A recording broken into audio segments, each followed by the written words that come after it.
Cordial saludo.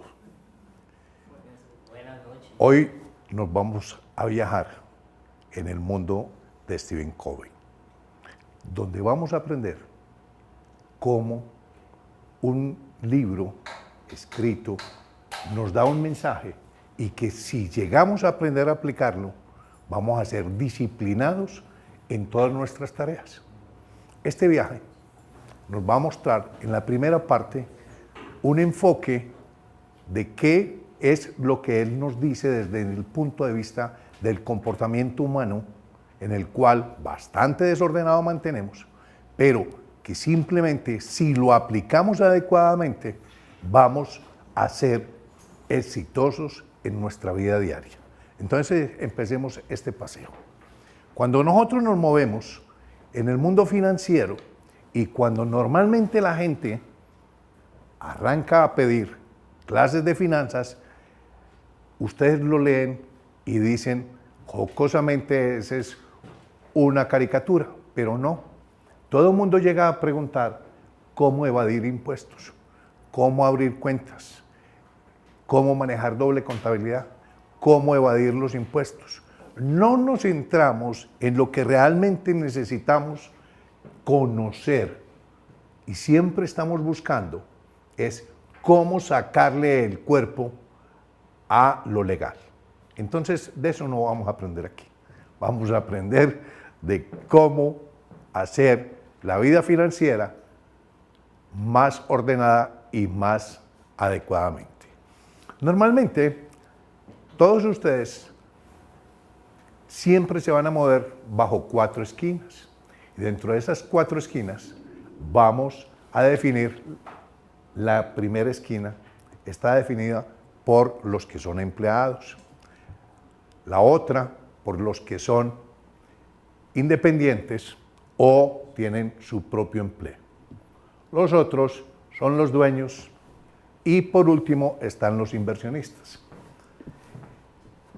Este grupo de empleados y de autoempleos o independientes está conformado por un 80% de la población. Ese 80% de la población logra obtener solamente el 20% de los ingresos. El otro grupo, que es el que corresponde al de dueños e inversionistas, corresponde el 20%, son los que son considerados dueños e inversionistas. Y el 80% de los ingresos corresponde a este grupo. Pregúntense ustedes en dónde están. ¿Y qué es lo que nosotros pretendemos en VIALAB? Que sean ustedes personas que van a estar en el grupo del 20%, ¿sí? Que sean dueños de sus propios negocios o sean inversionistas. Dejen la otra parte. Entonces nos vamos a ubicar. ¿El empleado quién es? El empleado es alguien que vende su fuerza laboral y a cambio recibe una remuneración o simplemente intercambia sus capacidades y su tiempo por un ingreso, que normalmente lo definimos como salario. Si es buen empleado, va a recibir primas, bonificaciones, por éxito va a recibir comunicaciones. Hay una conclusión. Si usted no trabaja, ¿qué pasa? No recibe salario, así de sencillo. El que hace el autoempleo o el personaje independiente simplemente maneja o brinda una asesoría o un servicio en general, donde entrega sus capacidades para poder realizar su tarea. Este personaje, ¿qué recibe? Unos honorarios o percibe un ingreso que normalmente es el que le va a dar su sustento diario. Si hablamos entonces de los dueños, son quienes tienen sus propios negocios, cuentan con unos activos propios, tienen unas responsabilidades iguales para todos, como son deudas, compromisos, pagan nómina, ¿sí? ¿De dónde van a percibir sus ingresos? De las utilidades. Y por último, tenemos el grupo de los inversionistas, quienes colocan sus ahorros para que otros trabajen para ellos, acumulan dinero y su fin es obtener unos dividendos o un mayor crecimiento de su capital. Eso es lo que busca un inversionista, que su valor esté acrecentándose cada día. Es generar mayor valor a su cosa. Y su ingreso va a estar soportado en las utilidades o ganancias. Esa es la situación que estamos hablando de las cuatro esquinas. Esta es una de las situaciones que uno se debe preguntar a diario. ¿Cuántas personas debo yo cambiar? Así supervise un grupo grande, ¿no? La única persona que hay que cambiar y modelar es a uno mismo. No importa. La mejor inversión que usted puede hacer es mejorarse a sí mismo.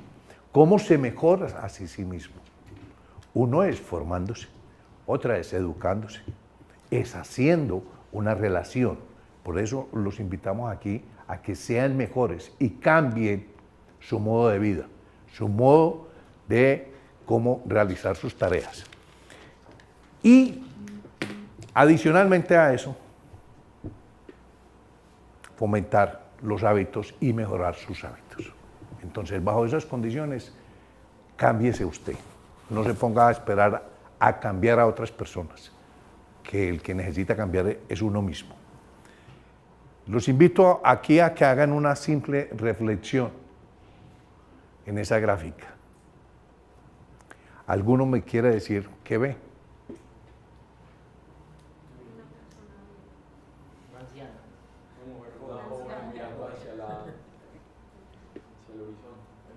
¿Usted qué ve? ¿Usted qué ve? Una mujer joven mirando una pluma. ¿Una mujer cómo? Joven de perfil. Sí, ¿y usted? Un anciano. ¿Por qué? Esa es la parte interesante. ¿Todos ven la anciana o todos ven la joven?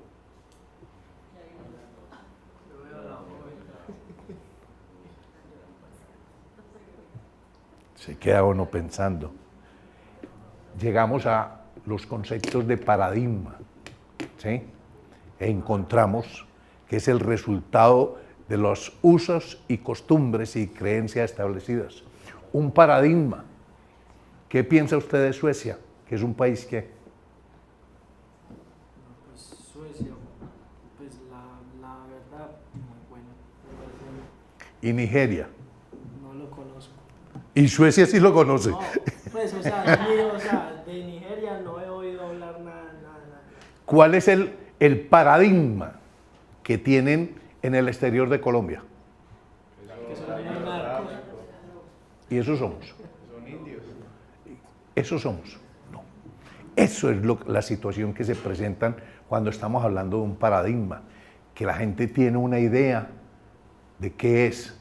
No conocemos sino y vemos una sola cara. Si usted mira detenidamente, va a encontrar dos. Eso es lo que queremos que aprendan hoy, que todo tiene dos caras y que siempre hay una idea en el mundo y que es un paradigma, que la primera imagen es la que lo deja uno. No, porque no miramos la otra parte y la situación que se va a dar. Ese es el mundo. Miren esta otra gráfica que se ve ahí. ¿Sí? ¿Cuántas postes se ven?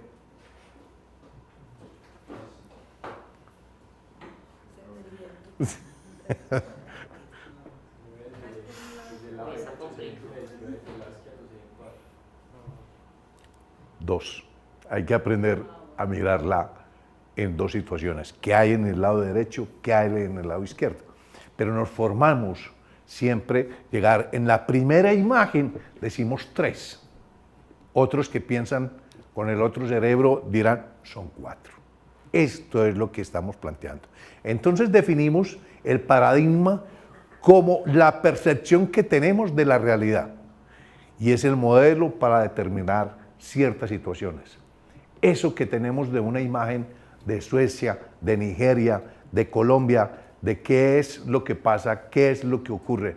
Cuando hablamos de una universidad, nosotros nos formamos ideas por la percepción que tenemos. Y eso hay que reevaluarlo, muchachos.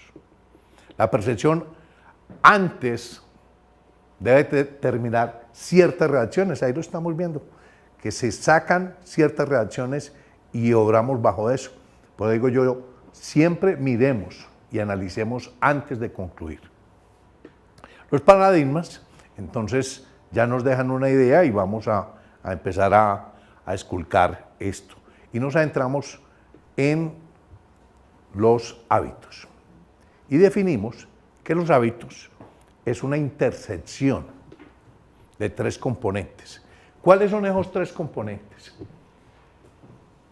El conocimiento, que nos lleva a preguntar por qué y qué hacer. El otro componente es las capacidades o habilidades, que nos va a enseñar cómo hacer las cosas. Y el otro, el conocimiento, que nos indica, el deseo y la actitud que nos indica las ganas que tenemos de hacer las cosas. Si nosotros juntamos estas tres características o componentes, vamos a volverlo hábito. ¿Qué es un hábito? Un hábito es un comportamiento que lo vamos volviendo repetitivo y cambiamos de hábitos. La gente dice que no se cambian de hábitos. Es muy difícil, mire, el hábito de hacer gimnasia, el hábito de hacer deporte. Uno empieza una vez y ya se le quitaron las ganas, y sobre todo las mujeres, y también los hombres. Empezamos muchas veces, no, ahora sí voy a hacer dieta. ¿Cuál dieta? Lo hacemos una vez, dos veces, pero no lo volvemos hábito. Cuando nosotros volvemos las situaciones hábito, es que realmente vamos a triunfar. Entonces, para eso aplicamos conocimiento, capacidades y el deseo de hacer las cosas. Ahora, los hábitos definidos por Stephen Covey son 7. El primero, el ser proactivo. Yo creo que esa palabra la han oído muchas veces en el medio donde nos movemos y en las situaciones del diario trabajar, pero no sabemos muchas veces a qué se refiere. Yo recuerdo, y los invito a que ustedes también lo hagan, no sé si alguno ya leyó La Carta García. ¿Alguno la ha leído? Sí, pero pasan tiempos, pero más o menos me acuerdo. Bueno, los invito a que la hagan. Es un librito de 5 o 6 páginas. Eso es ser proactivo. Es una persona que le entregan una carta con un destinatario. No más. No le dicen más nada. ¿Sí? Ese es el cuento. ¿Cómo y dónde entregarla y a quién? Porque no lo conoce. Es ser proactivo. Es tomar responsabilidades por su propia habilidades. Eso es ser una persona proactiva. Implica comportarse según una decisión consciente, basada en valores, que es uno de los fundamentos que tiene Vialab. Valores, no en las condiciones, ni en la forma. Quería traer un ejemplo, que está muy de moda hoy en día, los sobornos. Es usted el que toma la decisión de aceptarlo o no aceptarlo, o de buscar que lo hagan. Está basado en valores, no en las condiciones. El otro hábito que vamos a definir se llama comience con un fin en mente. Uno, como en su vida diaria, cuando se levanta e inicia el día, debe tener claridad sobre qué va a hacer, cuál es su derrotero, hacia dónde pretende en un momento determinado llegar. Cuando uno se levanta y no sabe qué va a hacer, el día se vuelve demasiado largo, se hacen demasiadas cosas y no se produce nada. Llega uno al fin de la tarde, conclusión, ¿qué hiciste? Nada. ¿Por qué? Porque no tengo claridad hacia dónde me voy a mover. El hábito, comience con un fin en mente, sea claro. El tercer hábito es poner primero lo primero. En el hábito 1 aprendimos los conceptos del paradigma, o sea, hay que mirar las dos caras. En el hábito 2 se descubrieron los principios básicos por los cuales se debe vivir y trabajar. Si tienes en mente hacia dónde te quieres llegar, ya tienes cómo vivir y por qué trabajar. Después de que aprendiste el hábito 1 y el hábito 2, ya lo puedes poner en práctica. Lo primero es lo primero. Cuando nos vamos para el hábito 4, es una de las cosas que el mercadeo se usa mucho en nuestro medio, ganar, ganar. Y lo van diciendo con una tranquilidad y una frescura de ganar, ganar. Este negocio es de ganar, ganar. Pero cuando uno lo ve en su interior, hay personas que están pensando es, yo gano y te tumbo. Ese no es el hábito. El hábito es aquel que te permite que en igualdad de condiciones tú no lo vas a engañar. Tú quieres ser equitativo en tus tareas. Ese ganar, ganar es cuando los dos vamos a salir contentos, cuando vamos a salir que entendimos la negociación. Pero le dicen a uno, no, es que este negocio es ganar, ganar, ¿no? Ganar, ganar para tumbar no es ganar, ganar, es tumbar. Bueno, el hábito 1 al 3 se tratan de victorias privadas. O sea, el yo. Cuando buscamos del 4 al 6, las victorias son públicas. Estamos hablando del grupo, estamos hablando de la masa, de todo nuestro conglomerado. Y el quinto, perdón, ya iba en el séptimo, busque primero entender que ser entendido. Importantísimo. Es de los hábitos que todo mundo debería practicar. Entienda antes de que lo entiendan. No entendemos nuestra esposa, no entendemos nuestros hijos, no entendemos a nuestro jefe, no entendemos a nuestros compañeros. Simplemente queremos que nos entiendan, no participamos. Es tal vez el hábito más interesante y de los hábitos que se pueden aplicar desde el principio. Aprenda a oír. Aprenda a oír. No nos sentamos a escuchar. Siempre estamos metiendo la cucharada. No permitimos que las otras personas se expresen. Por eso es tan interesante este hábito. El sexto es la sinergia. Significa que el todo es más que la suma de las partes. Implica, cuando estamos hablando de la sinergia, de que todas esas fuerzas unidas son más que la fuerza de uno solo. Y eso está demostrado en todas las partes.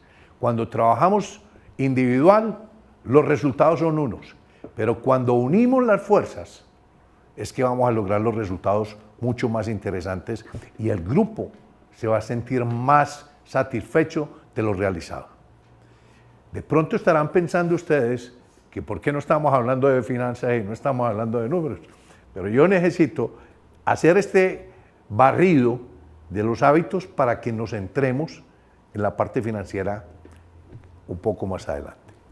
Y el último hábito es el más sencillo de todos, afilar la sierra. Ese afilar la sierra es revise constantemente que lo que usted está haciendo y su modo de vivir, si realmente está aplicando los hábitos como deben ser. Ese es el sentido de afilar la sierra. Mafalda, como siempre, nosotros nos movemos en un mundo que espero que después de que salgan de aquí comprendan la diferencia que existe entre lo que es urgente y lo que es importante. manejamos en nuestra vida diaria el mundo de lo urgente y de lo importante. Y confundimos lo uno con lo otro. Lo urgente implica que nuestra atención es ahora, o sea, eso hay que resolverlo ya. Eso es lo urgente. Lo urgente lo asociamos con el tiempo. ¿Esto cómo es? Urgente. Estamos asociando el tiempo. La urgencia aumenta a medida que los compromisos tienen vencimiento. Como no, esa es una de las cosas. Mire, en Colombia hay un cronograma y en muchos países hay cronogramas para pagar impuestos. Uno ve las filas el último día para ir a pagar. Nadie tuvo tiempo en el mes o los 2 meses anteriores. Todo lo dejamos para última hora. A medida que va pasando el tiempo, las cosas se convierten en urgente. Si 2 tareas, pues obviamente tienen importancia, pues obviamente la más urgente es la que más rápidamente tiene el vencimiento. Cuando hablamos de las tareas importantes, la cualidad de este aspecto, de lo importante, está basada en las consecuencias. ¿Qué es importante? Las consecuencias que se van a dar por no realizar esa tarea. Eso, ¿cuáles son las consecuencias? El no pagar oportunamente los servicios públicos, uno ya sabe cuáles son las consecuencias, los cortan. Ese es, cuando a uno el jefe le entrega un trabajo para que lo realice y le dice lo necesito para el viernes y no ha hecho ni lo entrega, ya sabe cuáles son las consecuencias, el despido. Bueno, hablemos entonces. Los invito a que miren este gráfico donde hay una jarra, se supone que son piedras, esta parte son piedras, esas son piedras pequeñas, esta es arena y esta es agua. Todo eso debe guardarse en esa jarra. ¿Quién se atreve a cuál es el orden para que las cosas salgan bien? Más pesado abajo. ¿Cuál sería el orden? Las piedras grandes. Sí.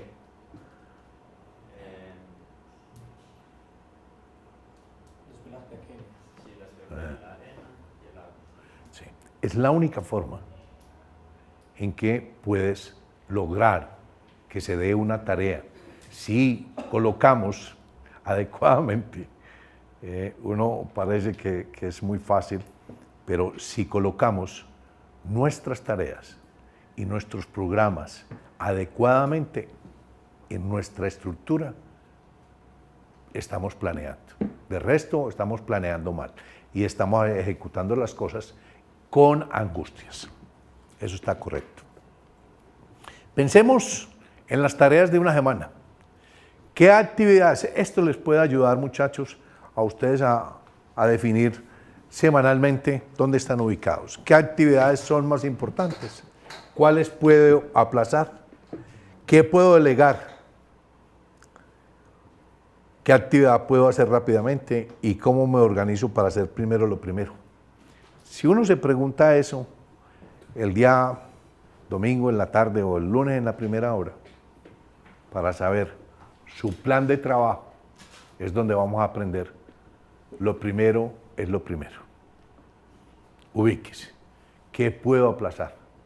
¿Qué puedo delegar? ¿Qué puedo entregar a otra persona para que lo vaya realizando? Si usted se hace esas preguntas, va a tener éxito en su vida.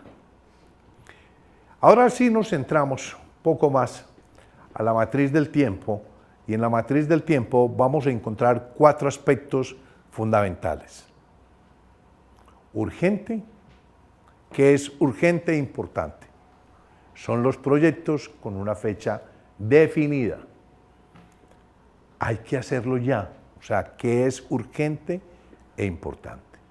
El otro cuadrante, urgente, no urgente, importante. Es lo que usted tiene en su agenda y planeado. Urgente, no importante. Recuerde que habíamos visto que se podía delegar y que no se podía delegar. Deléguelo. Busque a alguien que haga la tarea que usted no debía hacer ni tiene tiempo de hacerlo. Y por último está el urgente, no importante. Cuando yo tengo tareas no urgentes, no importantes, no las debo incluir. ¿Para qué? Eso no es mío. Eso no me toca a mí, que lo haga otro. Tenemos los 4 cuadrantes definidos por Stephen Covey. El primero, y definimos lo urgente, no urgente, importante y no importante. El primer cuadrante va a estar soportado por lo urgente y no importante. En ellos vamos a encontrar cuáles son las tareas que se desarrollan en ese mundo. En el cuadrante 1 tenemos el tiempo lo gastamos en proyectos de última hora. Todo es de última hora. En reuniones por crisis. A uno lo llaman, vamos para el comité. Y eso es comité y reuniones. Y en las reuniones y los comités, ¿qué se hace? Perder tiempo. Este es un mundo donde se hacen y se encuentra el estrés, produce cansancio y en otras palabras es apagafuegos. Urgente e importante, pero esas son las tareas que hacemos. En el cuadrante 3, las tareas son, o el tiempo gastado, son en interrupciones, en llamadas imprevistas, en las presiones e informes, y el resultado es un enfoque cortoplacista, objetivos y planes sin sentidos. Era lo que decíamos ahora, busque quien lo haga, no lo haga usted porque está perdiendo su tiempo. En el cuadrante 4, que es no importante y no urgente, el tiempo no lo gastamos en el ocio, en mandar carticas, en actividades placenteras, en más tiempo dedicado al TV que a nuestra propia formación, a nuestra propia vida. Y el cuadrante más importante y en el cual deberíamos vivir es en el cuadrante 2, que es importante, no urgente. El tiempo lo gastamos en desarrollar planes, en buscar hacer planeación, en visualizar el futuro, en cómo hacer nuestras tareas, mirando siempre cómo realizar el más allá, el tiempo del futuro. Y el resultado es felicidad, es conseguir salud. Y les cuento que alguna vez, o los colombianos y gerentes viven mucho tiempo en el cuadrante 1, urgente e importante. Nunca planean. Eso hace que estemos apagando incendios. Es que no tengo tiempo. Esa es la respuesta de todos los ejecutivos en este país. No tengo tiempo. No planeamos, no miramos. Hay un adagio que normalmente yo uso en mi vida. Cuando yo no tengo un plan para desarrollar o un presupuesto, cualquier bus en la terminal me sirve. No tengo nada claro ni definido. Veamos el primer cuadrante. Importante y urgente. Son los asuntos que reclaman nuestra atención. Las actividades son importantes, pero las hemos ido aplazando, por lo cual las convertimos en urgentes. Cuando ya una actividad que era importante no la hicimos oportunamente, ya tenemos una situación de crisis. ocurre mucho en nuestra vida diaria. Trata los problemas apremiantes. Bueno, y como ya lo habíamos dicho, el bomberito, estamos apagando incendios, en esa no la pasamos apagando incendios. El cuadrante 2, importante y no urgente, tareas que nunca se deben delegar. Es el plan de trabajo, donde planeamos, donde hacemos y hacemos nuestra misión, nuestra visión y definimos valores. Se define entonces, que es el cuadrante de la calidad, del liderazgo y de la prevención. Es el mejor cuadrante de todos, ya lo habíamos visto. El tercer cuadrante es no importante y urgente, que habíamos dicho ahora, que lo hagan, que busquen otro que se haga este trabajito que a nosotros no nos gustó.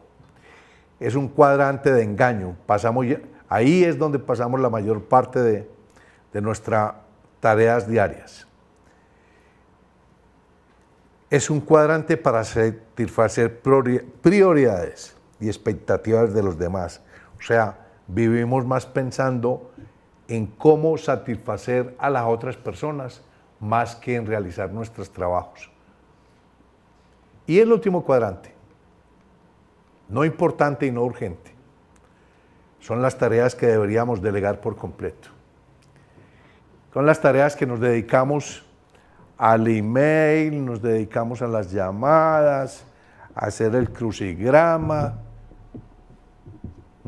Eso no aporta. Es por eso que no encontramos una realidad positiva en nuestras tareas. Bueno, cuando uno es en la vida financiera, vamos ahora sí a la parte financiera, cuando una persona le gusta mucho y se habitúa a lo urgente, es una persona que tiende a endeudarse, porque tiene un nivel de vida que lo hace que sus ingresos no lo soporten. Todos aquellos que viven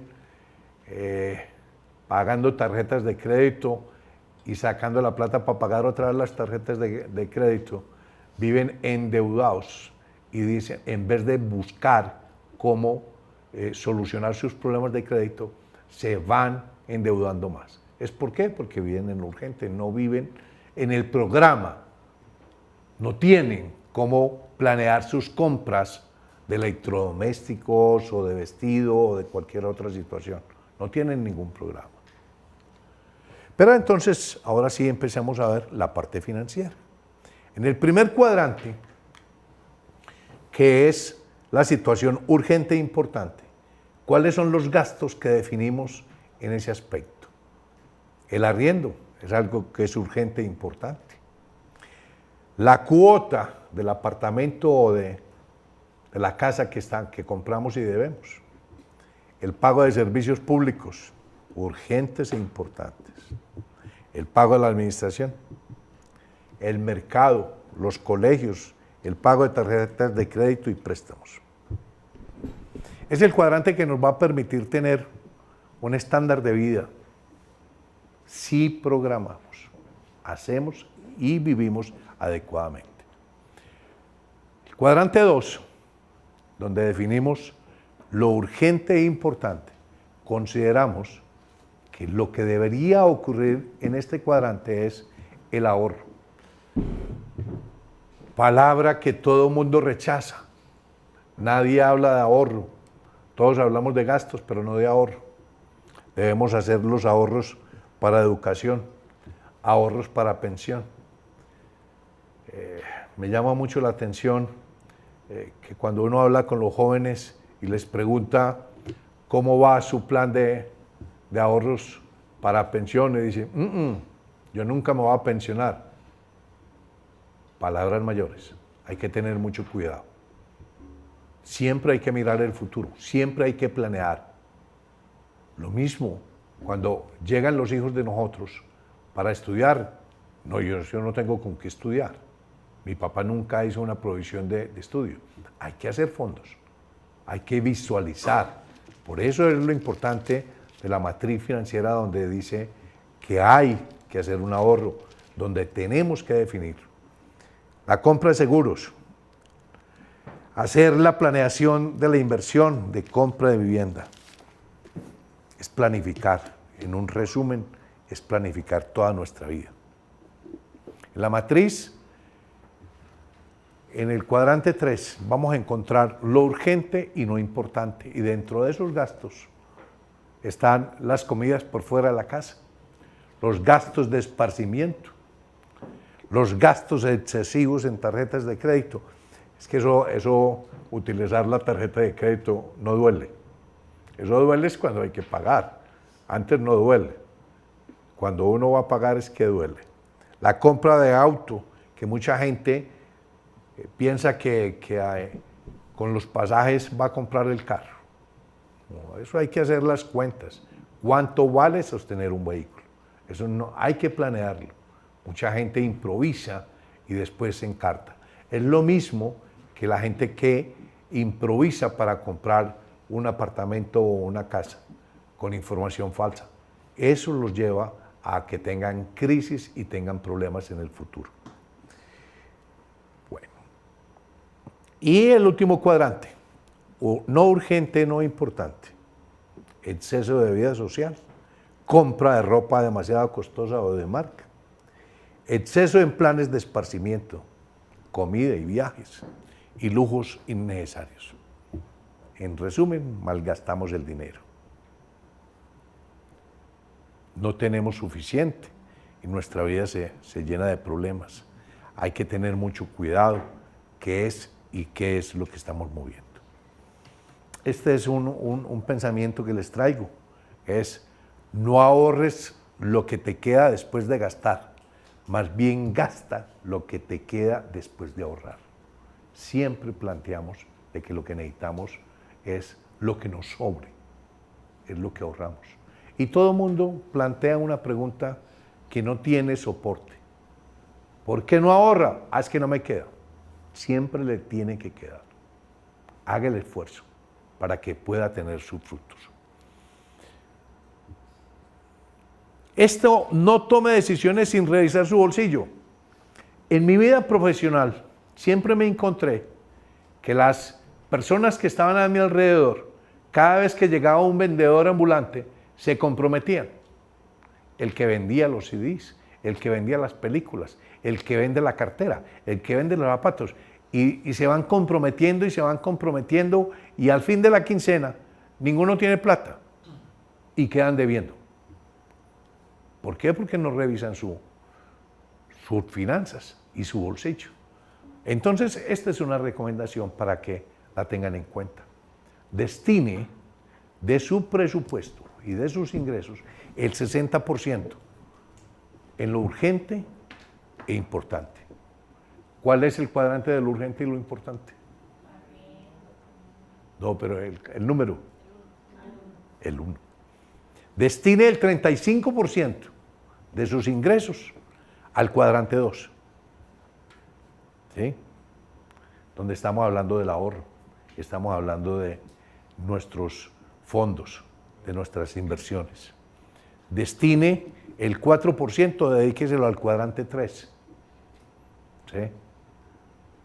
Y por último, destine el 1% al cuadrante 4. ¿Cuál es el cuadrante 4? El del ocio, el de la vagancia, el de las comidas en la calle. Pero vaya, pregunte para que vea cuánto le dedicamos al cuadrante 4 en nuestro medio. Le dedicamos demasiado dinero. Y después estamos diciendo, no tengo plata, no soy una persona adinerada y no tengo cómo invertir. Ahí lo tiene. ¿Por qué? Porque usted no planifica su vida financiera. Por eso lo invito. Este es un recorderis que quiero hacerlo sobre los gastos.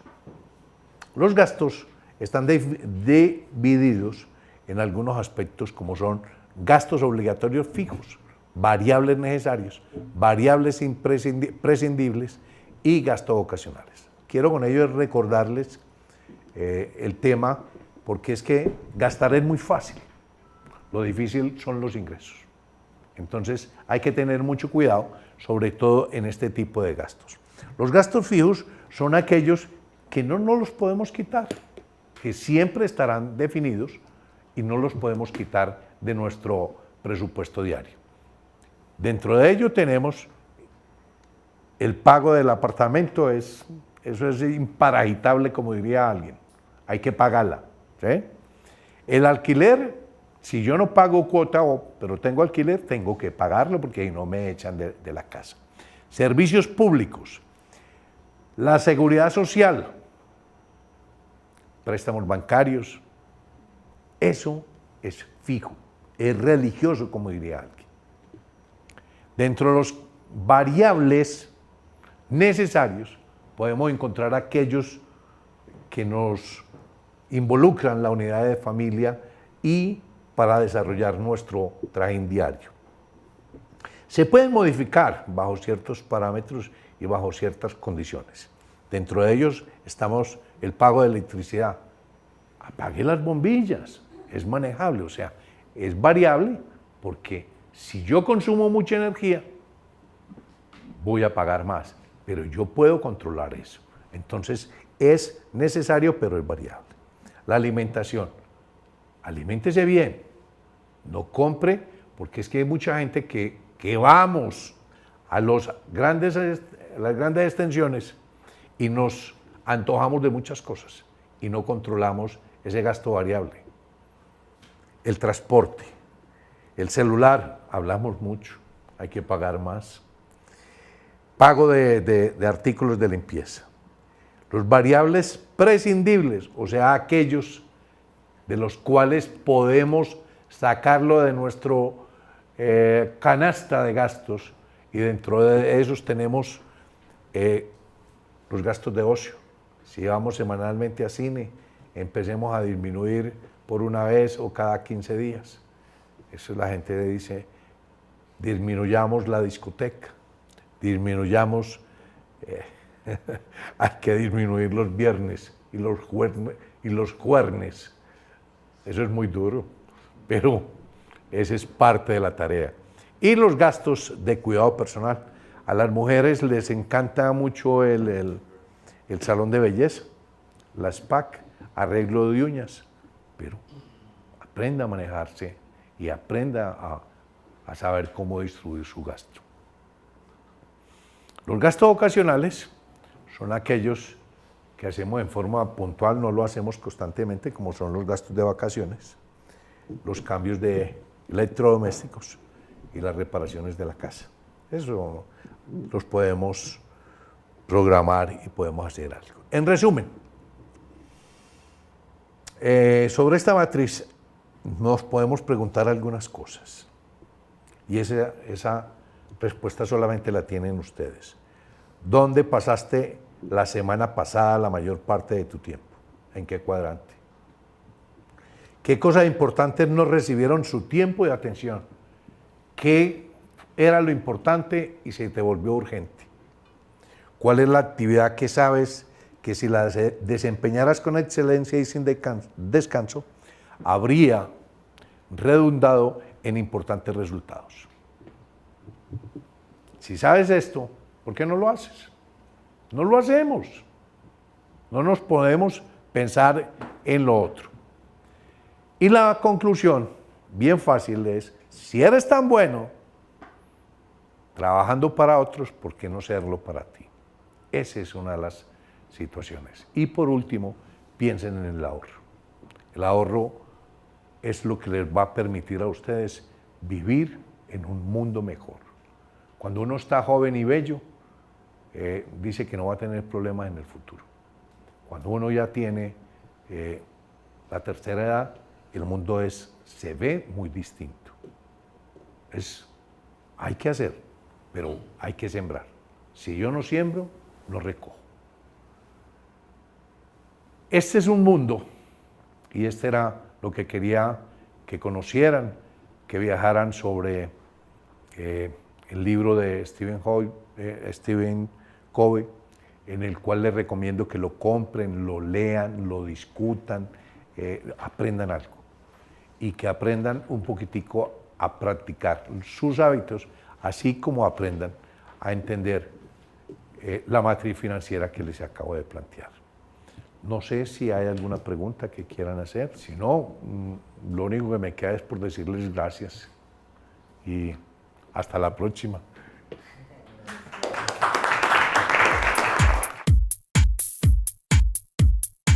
Gracias por visitar el canal de YouTube de Vía Lab. Aquí puedes ver más videos y te puedes suscribir.